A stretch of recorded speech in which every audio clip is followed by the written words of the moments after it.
क्यों जरूरी है घर में बड़े बुजुर्गों की उपस्थिति। बच्चों को स्कूल बस में बैठाकर वापस आकर शालू खिन्न मन में टेरेस पर जाकर बैठ गई। शालू की इधर उधर दौड़ती सरसरी नजरें थोड़ी दूर एक पेड़ की ओट में खड़ी बुढ़िया पर ठहर गई। ओह, फिर वही बुढ़िया क्यों इस तरह से उसके घर की ओर ताकती है। शालू की उदासी बेचैनी में तब्दील हो गई। मन में शंकाएं पनपने लगी। इससे पहले भी शालू उस बुढ़िया को 3 से 4 बार नोटिस कर चुकी थी। 2 महीने हो गए थे शालू को पूना से गुड़गांव शिफ्ट हुए, मगर अभी तक एडजस्ट नहीं हो पाई थी। सब कुछ कितना सुव्यवस्थित चल रहा था पूना में। उसकी अच्छी जॉब थी, घर संभालने के लिए अच्छी मेड थी, जिसके भरोसे वो घर और रसोई छोड़कर सुकून से ऑफिस चली जाती थी। घर के पास ही बच्चों के लिए एक अच्छा सा डे केयर भी था। स्कूल के बाद दोनों बच्चे शाम को उसके ऑफिस से लौटने तक वहीं रहते। लाइफ बिल्कुल सेट थी, मगर सुधीर के एक तबादले की वजह से सब गड़बड़ हो गया। 2 दिन बाद सुधीर टूर से वापस आए तो शालू ने उस बुढ़िया के बारे में बताया। सुधीर को भी कुछ चिंता हुई। ठीक है, अगली बार कुछ ऐसा हो तो वॉचमैन को बोलना, वो उसका ध्यान रखेगा, वरना फिर देखते हैं, पुलिस कंप्लेन कर सकते हैं। कुछ दिन ऐसे ही गुजर गए। शालू का घर को दोबारा ढर्रे पर लाकर नौकरी करने का संघर्ष जारी था, पर इससे बाहर आने की कोई सूरत नजर नहीं आ रही थी। एक दिन सुबह शालू ने टेरेस से देखा, वॉचमैन उस बुढ़िया के साथ उनके मेन गेट पर आया हुआ था। सुधीर उससे कुछ बात कर रहे थे। पास से देखने पर उस बुढ़िया की सूरत कुछ जानी पहचानी सी लग रही थी। शालू को लगा उसने ये चेहरा कहीं और भी देखा है, मगर कुछ याद नहीं आ रहा था। बात करके सुधीर घर के अंदर आ गए और वो बुढ़िया मेन गेट पर ही खड़ी रही। अरे, ये तो वही बुढ़िया है जिसके बारे में मैंने आपको बताया था। ये यहाँ क्यों आई है?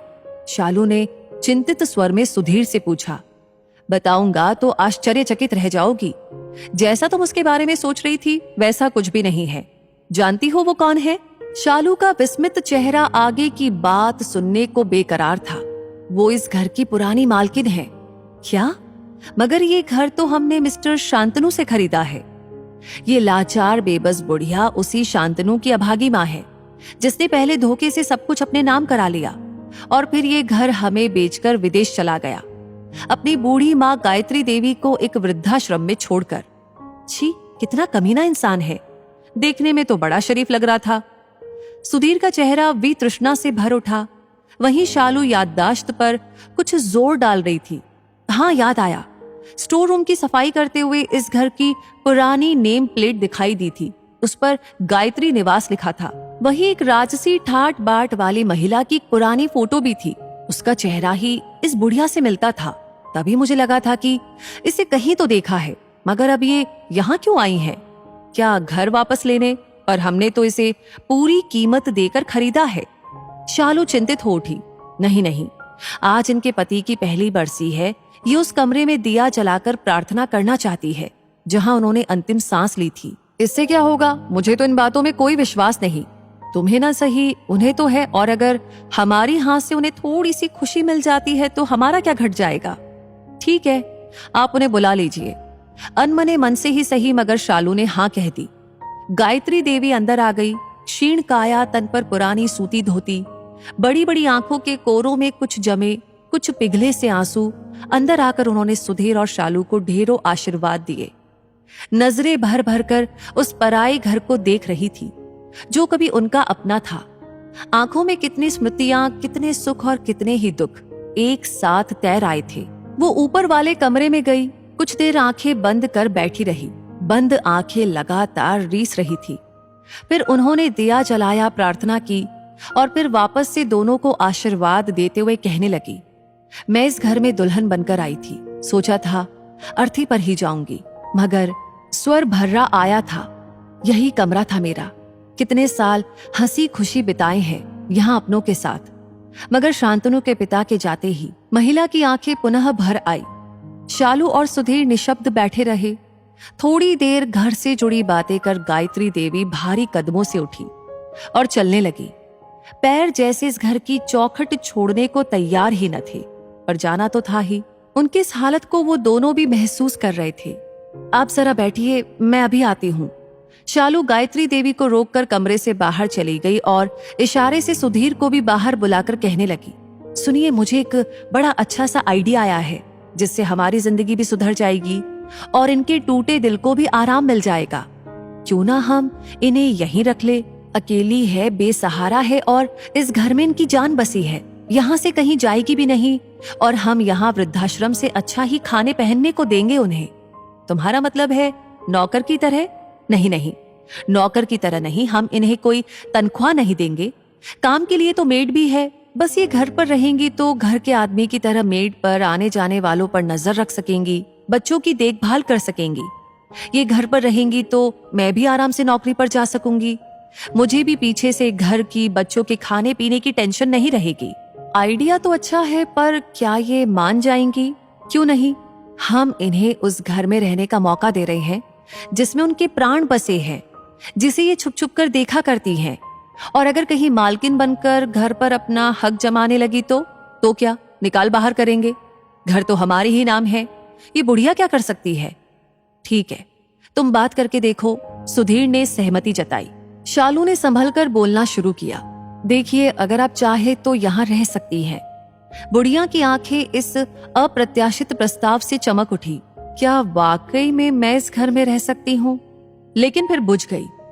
आज के जमाने में जहां सगे बेटे ने ही उन्हें घर से ये कहते हुए बेदखल कर दिया कि अकेले बड़े घर में रहने से अच्छा उनके लिए वृद्धाश्रम में रहना होगा, वहां ये पराये लोग उसे बिना किसी स्वार्थ के क्यों रखेंगे?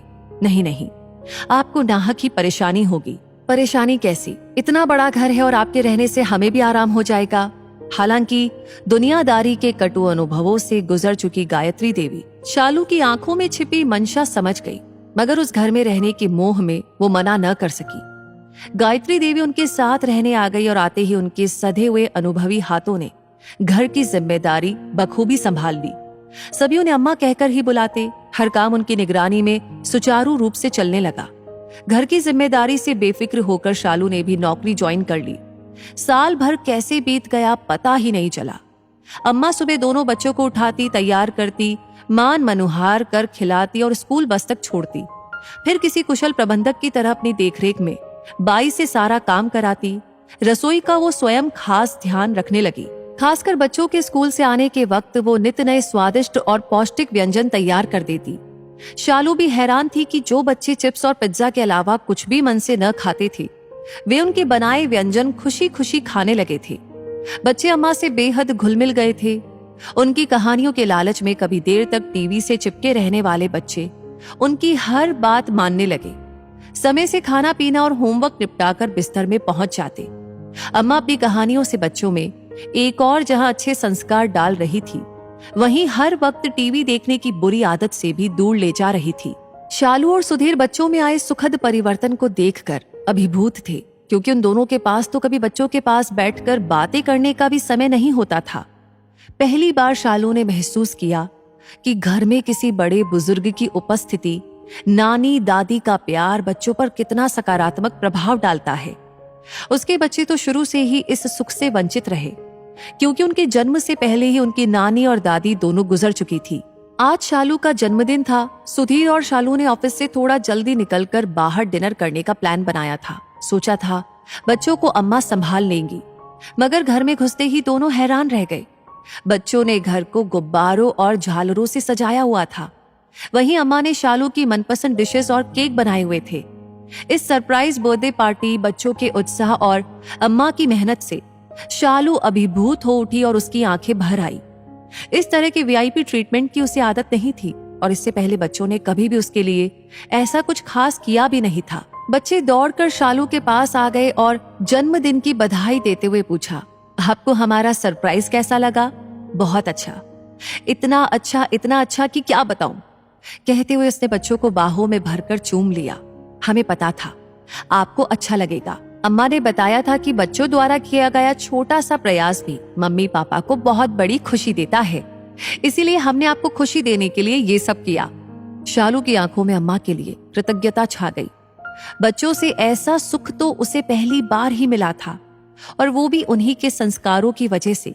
केक काटने के बाद गायत्री देवी ने अपने पल्लू में बंधी लाल रुमाल में लिपटी एक चीज निकाली और शालू की ओर बढ़ा दी। ये क्या है अम्मा?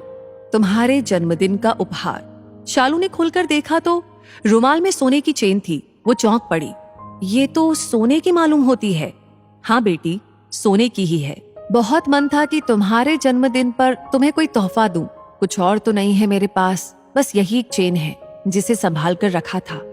मैं अब इसका क्या करूंगी? तुम पहनना, तुम पर बहुत अच्छी लगेगी।